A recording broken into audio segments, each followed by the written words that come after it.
Assalamu alaikum everyone, welcome back to my channel and I hope you all are doing well. So today we are going to discuss about the most important topic, that is nominalization. As you know guys, we have discussed about noun and types of noun in very detail. So if you don't have concept about noun or types of noun, you can go and watch my previous videos for clearing your concepts. Now take a look of today's topic. It's very easy. Just nominalization, like you can see the definition. It is the process of changing a verb or an adjective into a noun. मतलब कि change करना है, changing जो भी होती है verb की noun में, एडजेक्टिव की नाउन में. Like sometimes it confuse a learner कि किस तरीके से नाउन जो है वो लाइक वर्ब भी नाउन कंसिडर किया जा रहा है, एडजेक्टिव भी नाउन कंसिडर किया जा रहा है. बिकॉज जब हम न्यू नाउन का टॉपिक कंप्लीट करते हैं, we take a lot of sheets for making practice, तो हमारे पास समटाइम्स कुछ ऐसे वर्ड्स भी होते हैं जो कि बेसिकली होते तो वो एज अ वर्ब कंसिडर हैं, बट सेंटेंस में वो हमें गलत लग रहे होते हैं एज अ नाउन कंसिडर करना. So now we are discussing that how it happens, और there are two types of nominalisation. All right, the first one is verb nominalization and the definition is verb nominalization is the process of changing a verb into a noun. मतलब कि verb की जो changing है जो कि noun में हो रही है वो basically आपका verb nominalization कहलाता है. Alright, for example, decide, decision.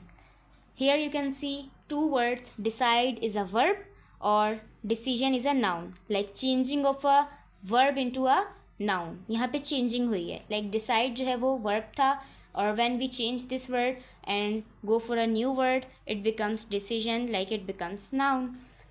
Or if you make a sentence, so you will also understand the concept. For example, I decide a picnic. Okay, I decide a picnic. So decide is basically a verb. Okay, in this sentence decide is working as a verb, but when we go for another sentence by decision, like your decision is so amazing, okay, or I like your decision. Okay, in these sentences decision is working as a noun. Like I like your decision, like means like here we can consider like as a verb or this decision as a noun. It's very simple. I hope you understand the concept. Move, movement, discuss, discussion, develop, development, all are very simple. Now take a look at another type of nominalization, that is adjective nominalization, and the definition is like it is the process of changing an adjective into a noun. Like पिछले वाले topic में हमने जो है वो changing पढ़ी किसकी, verb की नाउन में, लेकिन इस पे हम पढ़ रहे हैं कि एडजेक्टिव की नाउन में किस तरीके से चेंजिंग होती है. Now take some look at some examples like kind, kindness. I am very kind. Kind is basically an adjective. Adjective क्या होता है? Adjective is basically a concept like a quality of noun. ठीक है, noun की quality, goodness, अच्छाई, बुराई बताई जा रही होती है. ठीक है, तो काइंड जो है वो आपका एडजेक्टिव है, but when we go for the kindness, kindness आपका नाउन है. Like I like your kindness. Okay, so in this sentence kindness is working as a noun. So it is very simple if you understand from the concept that I am giving you. Like happy, I am very happy. So when you make another sentence by using happiness, I like your happiness. Okay, like both sentence में आपने just ये देखना है कि एक sentence आपका adjective है और दूसरे ही सेंटेंस में आपका नाउन है. Like you are making one sentence by using adjective और another sentence by using noun. All right, so this is very simple topic जहाँ पे आपको सिर्फ़ और सिर्फ जो है वो कैटेगरी बताई जा रही है कि किस तरीके से वर्ब जो है वो एज अ नाउन सेंटेंस में यूज़ हो रहा होता है और किस तरीके से एडजेक्टिव जो है वो आपका एज अ नाउन यूज़ हो रहा होता है. All right, dark, darkness, honest, honesty, ये सब भी बहुत ज़्यादा सिंपल वर्ड्स हैं आपके, जो कि ऑनेस्ट लाइक आपका एडजेक्टिव है और ऑनेस्टी आपकी नाउन हो जाती है. Like in some cases the noun can be used as both a noun and a verb without a change.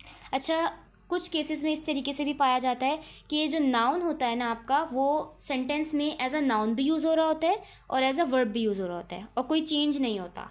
Like now take a look at one example.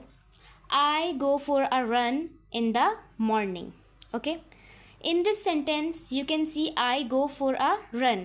So here you can see go is already a verb, but run is basically a noun. Okay. In this sentence, run is working as a noun. As a noun work क्यों कर रहा है run? Because go जो है वो हमने लगा दिया. go जो है वो एज अ वर्ब यूज़ हो रहा है और रन उसकी जगह पर क्या हो गया, वो यहाँ पर एज अ नाउन कंसिडर हो रहा है. जबकि सेकंड सेंटेंस में जब आप देखते हैं तो आप देखते हैं यहाँ पे क्या, I run every morning. Okay. In this sentence you can see run is working as a verb. Like first one sentence में रन एज अ नाउन जो है वो कंसिडर किया जा रहा है और सेकंड सेंटेंस में एज अ वर्ब कंसिडर किया जा रहा है. You can simply see the difference कि फर्स्ट वन सेंटेंस में आपका ऑलरेडी वर्ब लगा हुआ है. वर्ब को हम फर्दर अपनी जो है वो मज़ीद क्लासेस में डिस्कस करेंगे, लेकिन यहाँ पर वर्ब बेसिकली होता क्या है, कोई भी काम. ठीक है. तो आई गो यहाँ पर एज आपका जो वर्ब है वो लग चुका है. तो जो दूसरा वाला वर्ब है यानी कि जो दूसरा वर्ड है वो यहाँ पर किस में चेंज हो गया, आपका नाउन में चेंज हो गया. यानी कि रन जो है वो नाउन में चेंज हो गया. और when we take a look at another sentence, I run every morning, so here no another verb, कोई वर्ब नहीं है. और तो रन क्या हुआ आपका, एज अ वर्ब यूज़ हो रहा है. This is the very easy topic, guys. I hope you understand it, and if you really find this video helpful, I am again making request that please press the bell icon so you can never miss my next English class. And thank you very much for watching, and take care of you guys. Allah Hafiz.